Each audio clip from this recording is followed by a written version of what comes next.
we are impressed by the depth of thought and the brevity that Navjot Singh mentioned about how the ancient philosophy worked and how it has changed over a period of time. We can have 10 minutes for question answer. If there are any questions directed to any specific speaker, you can please address or you can ask to the panel itself. Anybody can answer from the panel. Any questions on this issue of contribution of expectation from industry and society of an integrated education? So Rajendra Singh sir, can we use any indigenous technology for recycling the sea water? There have been a lot of developments that are happening, but it's not very economical. So is there any indigenous thought towards that?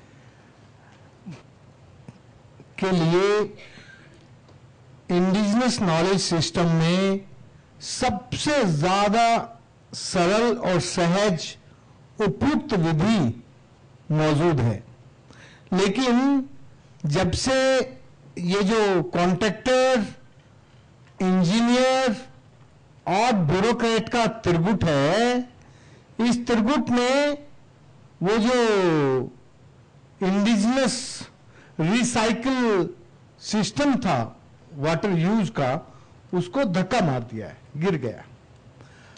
मैं आपको 5 तरह के recycle की विधि बता सकता हूं। पता नहीं इनके हाथ में टाइम कितना है, टाइम का डिसिप्लिन रखते हुए। एक तो रिसाइकिल ट्रेडिशनली हम लोग जीवन में व्यक्ति से यूज करते थे। मेरी दादी सबसे पहले जो पानी था, जब वो पानी आता था, उसमें पीने का पानी एक तरफ रखते थे एक मटके में, और दूसरा पानी दूसरे मटके में रखते थे, जो घरेलू उपयोग का पानी था। घरेलू उपयोग के पानी में नहाने के लिए एक ऐसी इतनी बड़ी चौकी होती थी और बीच में से वो कटी होती थी या खाट होती थी, और उसके नीचे एक तसला रखते थे, और उसमें जितना भी नहाने में पानी आया काम में, उसमें नहाने के बाद वो पानी इकट्ठा हो गया, फिर उसमें कपड़े धोते थे। फिर कपड़े धोने के बाद, क्योंकि उसमें कास्टिक सोडा वगैरह नहीं डालते थे, ये तो अंग्रेजियत से आया ना, ये सब पोल्यूशन का जो मसला है, ये अंग्रेजियत का मसला है। हमारे यहां एक राख होती है वैसी सफेद, जिसके अंदर लाइम कंटेंट बहुत होता है, तो कपड़े यदि बहुत चमकदार साफ करने हैं तो हम वो खेत से वो सफेद ऐस इकट्ठी करके लाते थे, उसको रेहे कहते थे। रे, राजीव सिंगल जानते होंगे रे को, पता नहीं है कितने बार रहे हैं, और ये भी जानते होंगे रे।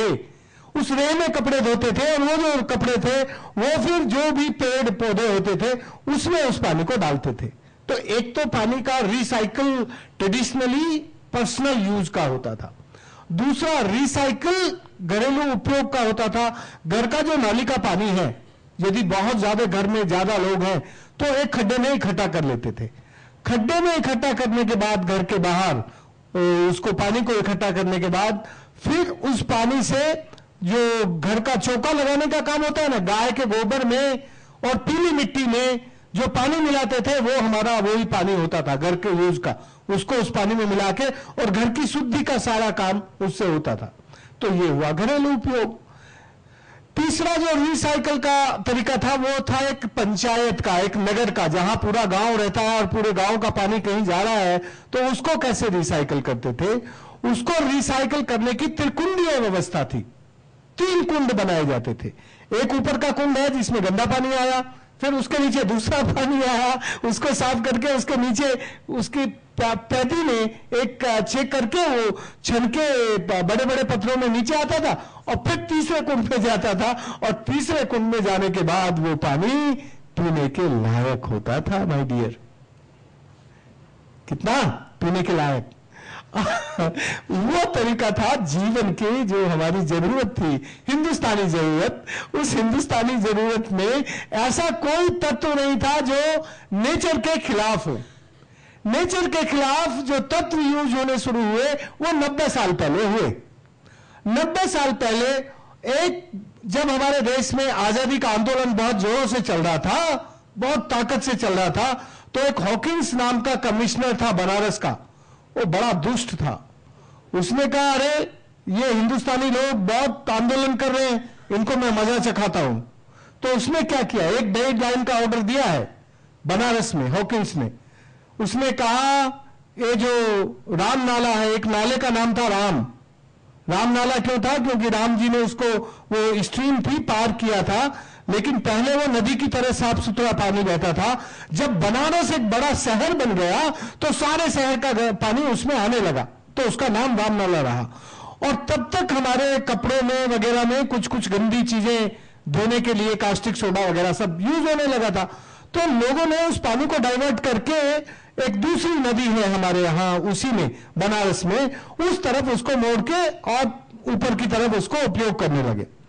इसमें कमिश्नर ने क्या किया, इसने कहा कि ये जो राम नाला है ये गंगा में डाला जाए।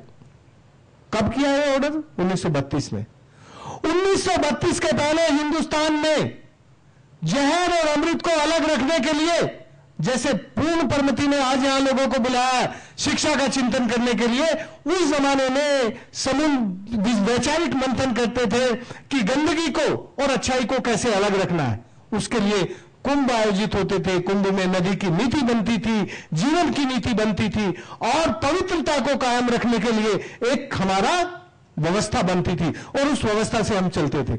लेकिन ये जो वो अंग्रेज था, उस अंग्रेज ने बहुत चालाकी से हमारे यहां बनारस में एक बहुत बड़ा विद्वान पंडित था, ब्राह्मण, उसका नाम था पंडित मदन मोहन मालवीय।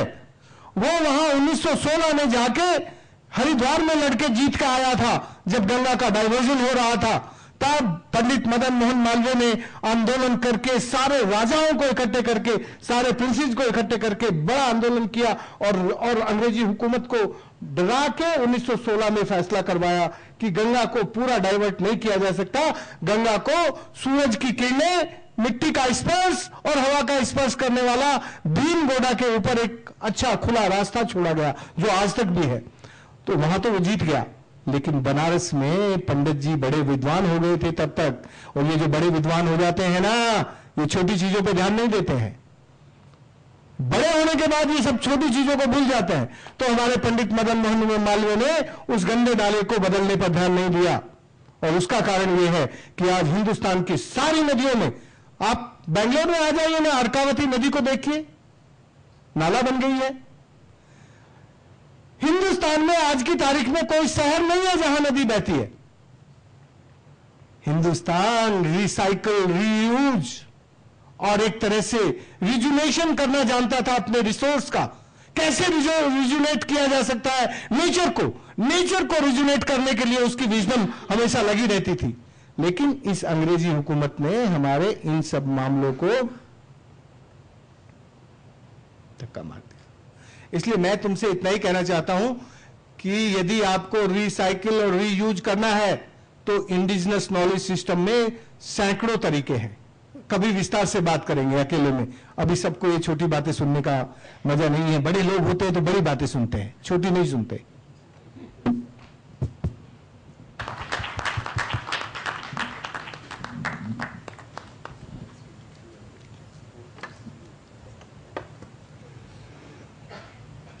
ಈ ನಾಲ್ಕು ಜನ ವಿದ್ವಾಂಸರ ಮಾತುಗಳನ್ನು ಕೇಳಿದ ಮೇಲೆ